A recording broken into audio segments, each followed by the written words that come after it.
معكم نزاك مقصر، وهذا هو الملخص ديال الجوله الثانيه من الدوري الانجليزي الممتاز، احسن دوري في العالم.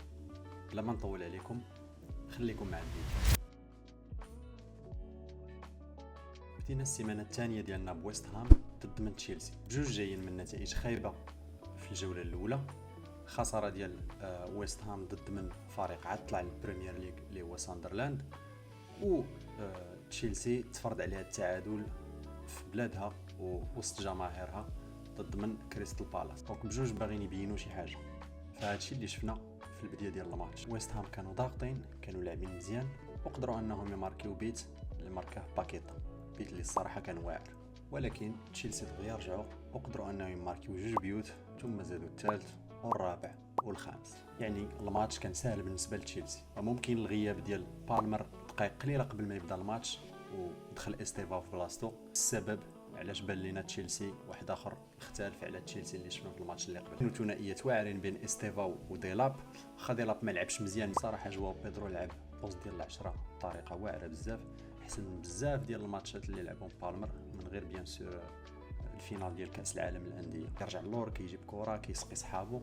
الهجوم ديال تشيلسي الصراحه كان واعر. على العموم تشيلسي كانوا محكمين في الماتش تقريبا كامل، خصوصا في الشوط الاول فين قدروا يجيبوا 3 البيوت وقتلوا الماتش. الشوط الثاني كانوا محاولات من ويست هام، حاولوا انهم يرجعوا، حاولوا انهم يضغطوا، ولكن تشيلسي جيراو الماتش بطريقه اللي ذكيه بزاف. سيرتو الوسط ديالهم كان ثنائيه ديال انزو وكايسيدو، خرجوا ماتش زويون وسال الماتش ب5-1. ريزولطا اللي ثقيله على ويست هام، ولكن تشيلسي كانت احسن منهم. السبت صراحه بدا سخون، الماتش ديال السيتي ضد من توتنهام، الجوج فرق اللي ديما مفرجيننا الصراحه. اخر 10 ديال الماتشات ديما وحده من هاد الفرق رابحه، وغير ماتش من هاد 10 اللي كان تعادل، والتعادل كان 3-3. بطبيعه الحال الماتش كان كيما كنا متوقعين كاملين، الفراجه مضمونه. سبيرز بداو ضاغطين، ما كانوش خايفين، وقدروا انهم يماركيو جوج ديال البيوتا في اول 45 دقيقه. الميليو ديال سبيرز قدر انه يدوميني على الميليو ديال السيتي، خصوصا بالين اللي خرج الماتش نقي، وقدر انه يدي احسن لاعب في المباراه. واحد ما كان متوقع هذه النتيجه الا توماس فرانك، اللي قال قبل من الماتش في الكونفيرونس دو بريس اللي غادي للاتحاد باش يربحوا، وهذا الشيء كونفيرماه في الاخر ديال الشوط الاول. الشوط الثاني قلنا غادي نشوفوا السيتي واحد اخر، غنشوفوا غوارديولا غيزيد يحمس اللاعبين ديالو، مي حتى شي حاجه ما تبدلات. السيتي غير مازال تكفس كاع. خلاصه كاع اللعابه ديال السيتي ما خرجوش ماتش مزيان، خصوصا لي ستار ديالهم بحال هالاند، مرموش، حتى اللاعب الجديد الشرقي حتى واحد ما لعب مزيان. اللي زعما السيتي معول عليهم جاني ما خرجوش ماتش زوين. التشكيله اللي دخل بها بيب، لا الاختيارات ديال الاسماء لا حتى التكتيك باش لعبوا ما كانتش في محلها، ابار ديك الخمسة دقائق الاولى فين كانوا عندهم محاولات، كانوا هاجمين، كانوا ضاغطين عليهم، مي من غير ديك 5 دقائق السيتي كانت تقريبا غابره. توتنهام دومينات في كاع الجوايه ديال الملعب، لا في الدفاع لا في الوسط حتى في الهجوم، وقدروا انهم يجيبوا 3 بوين مهمه بزاف من الاتحاد. ابري كان عندنا ماتش ديال بورنموث ضد من وولفز، بجوج جايين من جوج ديال الخسارات ضد من اخر جوج ديال لي شامبيون ديال الانجليز، ليفربول ومان سيتي. الماتش كان جاي من وحده الصراحه، بورنموث قدرت تماركي في اول 5 ديال الدقائق وحافظوا على هذه النتيجه حتى سال الماتش، خصوصا بالنقص العددي ديال وولفز اللي كان تقريبا ميطا كامله. برينتفورد لعبت ضد من استون فيلا، وضد كل التوقعات قدرت برينتفورد انها تغلب استون فيلا ب1-0. الدوميناسيون كانت تقريبا كامله لاستون فيلا، ولكن من جوج ديال الفرص قدرت برينتفورد تجيب اول 3 بوان ديالها السيزون. استون فيلا حتى دابا مازال ما دخلوش في الاجواء، مازال تيقلبوا على اول 3 بوان ديالهم. بان ليا الاقصاء ديال العام الفايت من الشامبيونز ليغ مازال لحد الان مأثر عليهم، زيد عليها المغادره ديال شحال من لعابه من استون فيلا. اوناي ايمري مازال ما لقاش التوليفه ولا التشكيله المثاليه حتى التكتيك باش تلعب فرقته. بيرنلي ضد من ساندرلاند خرج الماتش 2-0 لصالح بيرنلي، النتيجه اللي ما كانتش متوقعه تماما. كان الاستحواذ والفرص كاملين لصالح ديال ساندرلاند، ولكن ما كانش ليفيكاسيتي القدام عكس اول ماتش ديالو. زيد عليها خرج لهم احسن مدافع عندهم في اول 5 دقائق اللي هو بالارد، وقت هادشي ما تيعاونش الصراحه. وفي اخر ماتش ديال نهار السبت ارسنال دخلت ليدز يونايتد في ماتش اللي كان تقريبا محسوم قبل ما يقرا الفرق الشاسع بين الفرق بجوج. قدرات ارسنال في الليله فين بريزونطاو اللعاب ديالهم الجديد ايزي اللي شفراو من ارسنال، تماركي جوج ديال البيوت في الشوط الاول باداء مقنع ودوميناسيون توتال. في الشوط الثاني ما تبدلاتش شي حاجه، ارسنال غير ما زادوا في الدوميناسيون ديالهم. غيوكيريس قدر يماركي اول جوج بيوت ديالو مع ارسنال. البيت الاول كان الصراحه واعر، والبيت الثاني كان عن طريق بيلانتي اللي صيدو اللاعب ديالهم الصغير اللي عنده 15 عام ماكس دومان. اول ماتش ديالو رسمي مع الارسنال في البريمير ليغ، وسال الماتش ب5-0. الماتش كان الصراحه بارفي من الجهه ديال ارسنال، ماركاو تقريبا من كاع الطرق، كورنير، لعب مفتوح، بيلانتيات، كلشي تقريبا، وفرجونا اداء ونتيجه. نشوفوا في الجوله الثالثه شنو غادي يديروا ضد من ليفربول في اول اختبار حقيقي تقريبا ليهم بجوج، لا ليفربول لا حتى الارسنال. نهار الحد بدينا بماتش ديال كريستال بالاس ضد من نوتنغهام، في الفرق بجوج تقاسموا النقاط. الصراحه الماتش كان شوط بشوط، فين كريستال بالاس دوميناو وجابوا بيت في الشوط الاول، ونوتنغهام تحكموا في الشوط الثاني وجابوا التعادل. اداء كان متقارب، والتعادل جاني منصف ليهم. حتى دابا بزوجهم بادين سيزون مزيانه. ايفرتون ضد من برايتون، فين ايفرتون وفي اول ماتش في الملعب ديالهم جديد قدروا يجيبوا اول 3 بوان ديالهم في هذا السيزون. التألق ديال اللاعب ديالهم جديد جاك غريليش اللي عطى جوج ديال لي زاسيست ودا احسن رجل المباراة. ولكن بالنسبه لي خص يكون بيكفورد، حيت الصراحه هو اللي عتقهم، وبلا به ما كانوش غادي يجيبوا هذا الربح. شحال من كره طاكا وكان فريمون حاسم في الرباح ديال ايفرتون. خصوصا انا برايتون زعما فرقه اللي واعره ولعبوا مزيان وكانوا يستاهلوا اكثر، غير الحظ ما سعفهمش.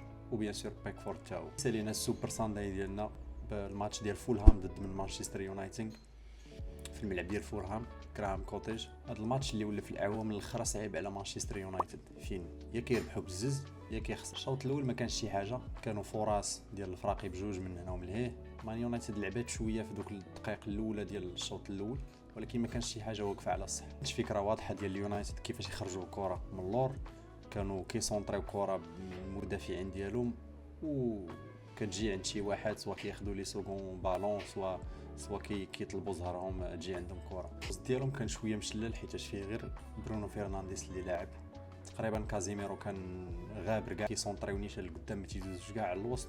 وشحال من لقطات تكررات فين التفاهم بين اللعابه ما كاينينش. دونك هادشي باش سال الشوط الاول ضيع برونو بيلانتي ومشاو للفيستير ب 0-0. الشوط الثاني طلع شويه الريتم، الفراقي بجوج حاولوا ماركات اليونايتد البيت الاول، ولكن فولهام لعبت الصراحه مزيان وجابوا التعادل. الا جينا نكونوا واقعيين، نقطه لواحد تقريبا منصفه لهم بجوج. جاني فولهام تستاهل اكثر، ولكن هادشي اللي كان. خلاص هذا القول، يونايتد مازال ما بادينش. واخا الماتش الاول ضد ارسنال كانوا بلوز او موان زوينين، واخا خسروا، ولكن مازال حتى لدابا ما مقنعيش. ما كايناش فكره واضحه، حتى اللعابه مازال ما عطاوش المفعول ديالهم. تنهضر على اللعابه الجداد سواء كونيا سواء مبويمو سواء حتى سيسكو اللي مازال حتى لدابا ما تيدخلش اساسي. ومن هنا قدام شنو غادي يديروا؟ مازال جايين ماتشات قاصحين، جايه ليفربول، جايه مان سيتي حتى هي. دونك نشوفوا واش اموريم غيزيد يحسن الفرقه ديالو ولا لا.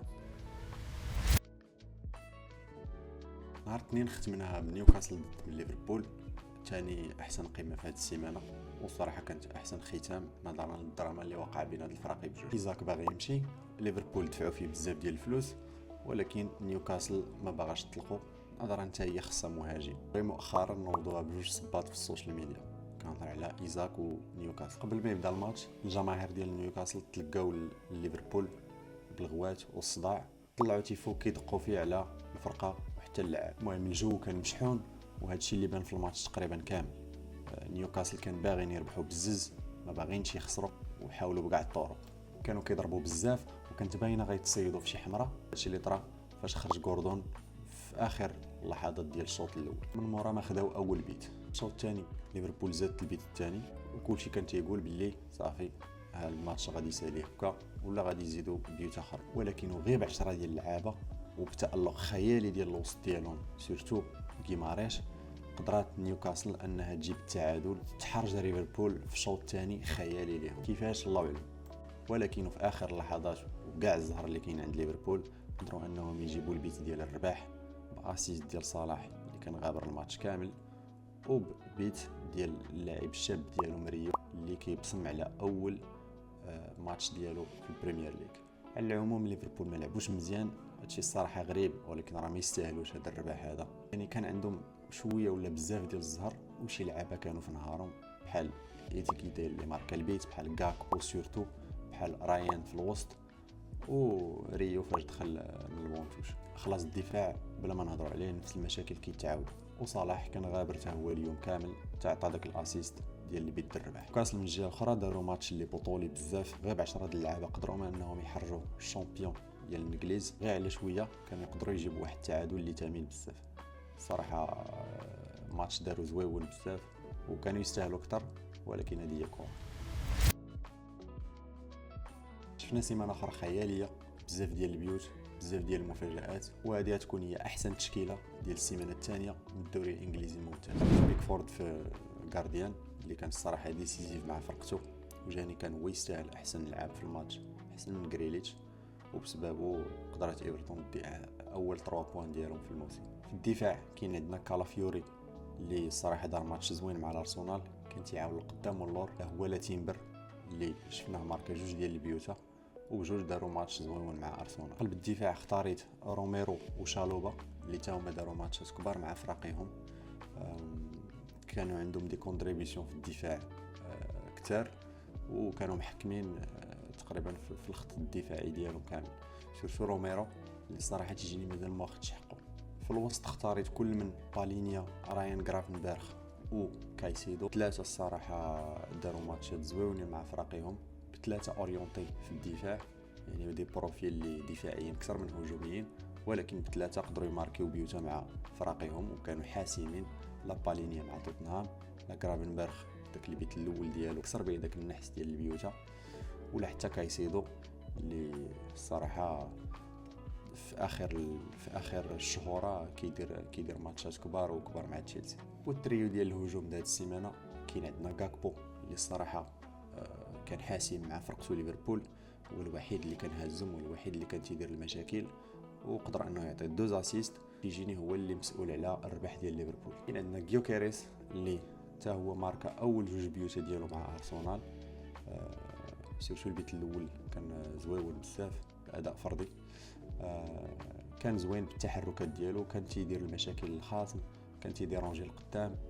باش نساليو ال11 ديالنا عندنا جواو بيدرو ديال تشيلسي اللي الصراحه انا امبرسيوناني في داك الماتش، لعب مزيان بزاف، لعب في البوست ديال العشرة احسن من بزاف د اللعابه تشيلسي. ما تنهضر على بالمر، كان تيرجع اللور، كان تيعاون فرقته، عطى 2 اسيست، ماركا بيت، دار كلشي في هذا الماتش الصراحه، وجاني يستاهل يكون في التشكيله ديال احسن 11 في الدوري الانجليزي الممتاز. هذه هي التشكيله، قولوا لي نتوما اش بان لكم، واش كاين شي لعابه اللي تقدروا تبدلوا، واش كاين شي لعابه اللي نسيت قولوا لي. الجوائز ديال هذه السيمانه، احسن لاعب غنعطيها لتيمبر، نظرا انه ماركا جوج ديال البيوتا مع فرقته، كان فريمون مزيان، كان تيتحرك لا القدام لا اللور، كان تيعاون، وكانت الصراحه بينو وبين جواو بيدرو شحال من مره تشوفوا مدافع تيماركي جوج ديال البيوتا، دونك بان لي يستاهل انه ياخذ هذه السيمانه. احسن بيت ديال السيمانه جاني هو باكيتا، ريكوبيراسيون ديال ديوف من الوسط، عطى باس للباكيتا هو يتيريها من البعيد ما وقف حتى للشبكه. صراحه بيت كان واعر، كان اول بيت ديال ويست هام قبل ما يتقلبوا عليهم تشيلسي للاسف. اسوء لعاب ديال هاد السيمانه غيكون هو هالاند، على شويه كنت غنحط صلاح لولا داك لاسيست الاخراني اللي عطى البيت الرباح، حيت حتى هو راه ما لعبش مزيان، حتى هو دار سيمانه اللي خايبه، ولكن هالاند كان اسوء منه نظرا لان فرقته كانت معوله عليه، وكان هو اللي خص يجيب الرباح، وكان هو اللي خص يهز الفرقه، ولكن ما دارش هادشي. المدرب ديال هاد السيمانه بالنسبه لي هو توماس فرانك، من الفايته كنت غنحطو غير اوليفر غلاسنر، كان شويه متفوق عليه، ولكن هاد السيمانه يستاهل. الثقه اللي كاينه عند هاد السيد واعره بزاف، قال لهم غنربحوا وربحوا. وشحال من مدرب كتشوفوا كيقدر يربح بيب غوارديولا بجوج الفراقي مختلفين، قلال بزاف اللي داروا هادشي، وتوماس فرانك واحد منهم. الصراحه يستاهل، خرج ماتش زويون ضد من سيتي في بلادهم. احسن لاعب شاب ديال هاد السيمانه بالنسبه ليا هو ريو، اللاعب ديال ليفربول اللي دخل شونجمون وماركي البيت الرباح ضد من نيوكاسل.